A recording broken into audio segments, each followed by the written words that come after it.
Welcome to another exciting episode of Musa and Show. Here is what we have today. Sanibona, kune-audio engiyithola manje ka-former president we-country ku-president womkhonto wesizwe party. I-audio elikhile la bathi khona bekanomhlangano ne-National High Command. Kune-audio-ke elikhile engifisa uku-attachela yona kule video yamanje. Enye into engifuna sikhulume ngayo indaba kaJacob Zuma uye enkantolo, ngiyacabanga ngoLwesine.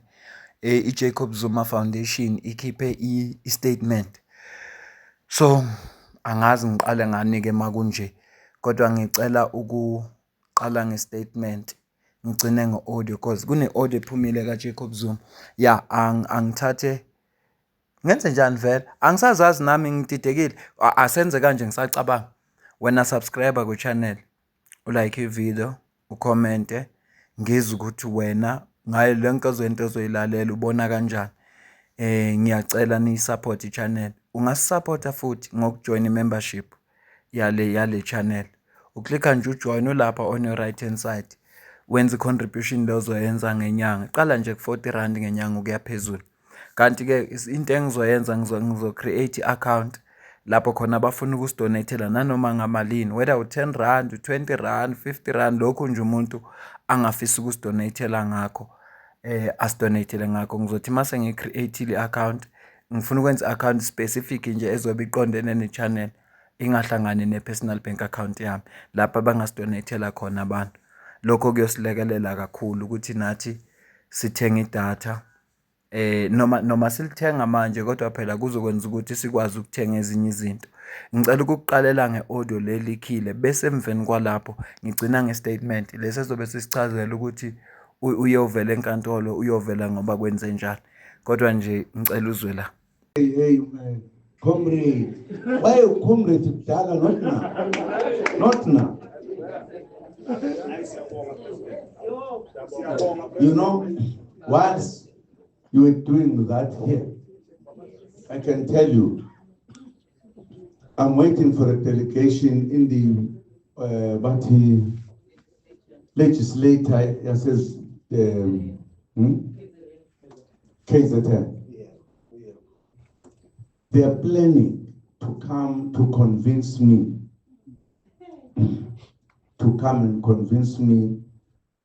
and they say a political party does not belong to an individual. Belongs to all of us.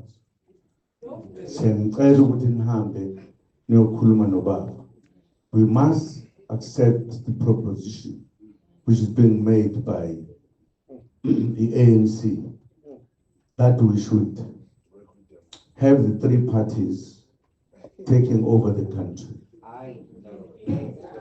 And then once that happens, we take the DA out, end of the story. They don't even know that the enemy is planning that in order to collapse the economy. They don't know. There are other issues related to what I'm saying. I believe when we deal with politics, we should deal with the politics direct and honestly. We said to the people who want to change the country, and that's what we must stand in. The fact that we have friends from the enemies who are talking to us, and we think we can in fact work together. What does that mean? I don't know. I don't know.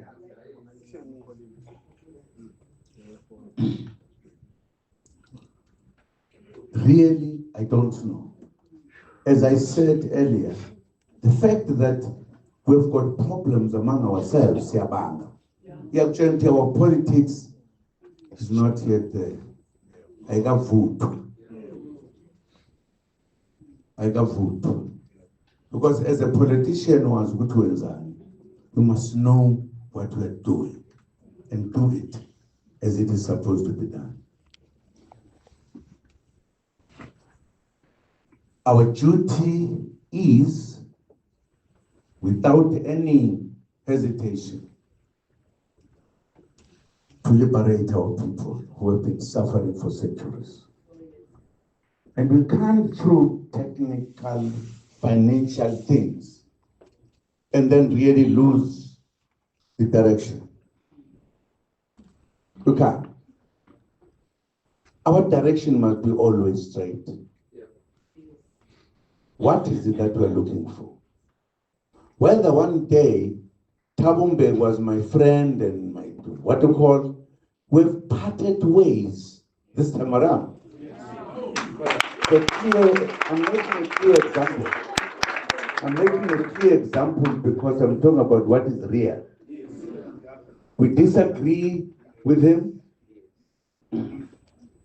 on what we agreed many years ago because our objections were not necessarily the same. And it is not the first time it happens. Even in the biggest political parties, people have definitely chosen different directions because it is absolutely important that as a politician you must stand where you are standing and be clear. To be clear with this is the way to go.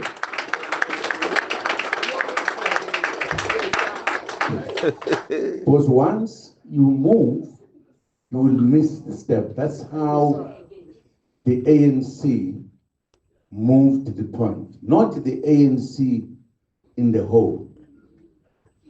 The enemy recruited in the ANC for many years. And it was those who were recruited who have become a majority in the ANC and turned the ANC into something else. And we cannot now agree with those people. Iyona ke audio lelikhile ka former President Jacob Zuma lapha bekhuluma khona nama members omkhonto wesizwe party ewaluleka ewatshela nokuthi usezwile ukuthi kune delegation eza kuye ngoba bezozama ukuconvince ani kodwa uthi inhloso yabo isitha lesi simbaphushela ukuthi bafuna kuyi economy. Angithi siyazi sonke ukuthi ibusiness ifuna iDA ibe ingxenye ye government of national unity. So uma kungase kuthiwa kungena iMK bese economy yawa bonke abantu bazothi economy iwe kungenxa yeMK. Ngikucabangela kwami lokho. Kodwa uZuma ngendlela asho ngayo ngiyayi-understand into ayisho mina ngoba uma ngase ngempela kuthiwa iMK iyangena bese economy yawa njengoba ethi sitha sihlela ukuyisa economy. Uma engase nje kuthiwa ngempela uyangena yena ku-ANC bese kuyi-economy kuzoblenywa bani ekugcineni. So i-audio le elikhile ka Jacob Zuma nje ngikulethele yona kusemanje ngithe nje mangiyithola ngathi angingalinda ngikwenzele yona ngoba ngiyayizwa. Ngizofunda ke manje statement esikhishwe i-JG Foundation. Le statement lesi siphume ngomhla ka 22 April 2024 okuyinamuhla. Sifundeka kanjena. I-JG Zuma Foundation ifisa ukwazisa wonke imedia kanye nomphakathi ukuthi former president uJacob Zuma uzo-appeara ePietermaritzburg High Court ngoLwesine ngomhla ka 24 April 2024. Bathi ngalolu suku icourt izo-attenda amacala amabili kodwa ehlukene abathi aschedule ukuthi azoba ngosuku olulodwa for i-benefit yabo bonke abantu abathintekayo kuwo. Bathi kokuqala ijaji elihlele elilalele lolu daba Honorable Justice Chili uzokhipha isinqumo sakhe esigodliwe kwisicelo kwi-application kaJacob Zuma for ukuyeka i-appeal ngeruling eyenziwa yokudismissa isicelo sakhe sokuthi kususwe uMr Billy Downer. Lolu daba lolali-argywa ngomhla ka 6 February 2025. Okwesibili, u-Honorable Justice Chili uzohlala futhi alalele inkulumo-mpikiswano mayelana nesicelo sokukhululwa okuza ngoThales owumsolwa wesibili kulolu daba. uThales ucela ukukhululwa on the basis that ama-witness amabili asedlulile emhlabeni. Lokho ku-undermine fairness kule procedure. Okuhambelana-ke nale application, uPresident Zuma naye ufake i-condition kulesicelo for ukuthi naye akhululwe. Uma kungase nje isicelo sikaThalesi sibe successful, okusho ukuthi kuzobe sekuclear ngoba ukungabibikho kwalama-witness kuzoba ne-impact esigabeni se-fairness on the trial. Bathi abeshushisi kule cala ubufakazi babo buncike kakhulu ku-encrypted facts, okungukuthi abantu ebefuna bakhulume ngayo yilaba sebeshonile. Ngenxa yokuthi ngeke bekwazi uku-cross-examine lama-witness ukuze kutholakale ukuthi ubufakazi lobu buyiqiniso kangakanani. Lokho nje impela kwenza ukuthi i-trial le ingabi fair. So i-National Prosecuting Authority iphikisana-ke nalesicelo sikaThalesi. Ningixolele mangilibize kabi, naye angeke alifunde kahle igama lami. Ikhishwe-ke le ncwadi i-J.G. Zuma Foundation. Beyibhalela-ke wonke ama-media houses. So for i-enquiry nayo inamba bayishiyile la. Bengithi nje angikulethele lezi ndaba abangizithola manje ukuthi zisheshe uzwe ukuthi kune-audio elikhile ne-J.G. Zuma Foundation ikhipha incwadi yazisa abantu. Siyazi ukuthi njengoba bazisa abantu nje bafisa ukuthi abantu bahambe bayosupport lapha enkantolo. Abaseduze neMaritzburg. Mina nawe asidibane kwivideo elandelayo. Ngiyabonga. Ungakhohlwa ucomment, ukulike, ukushare nokusubscribe futhi uma ungakasubscribe. So ukhulise lo mndeni. Ngiyabonga.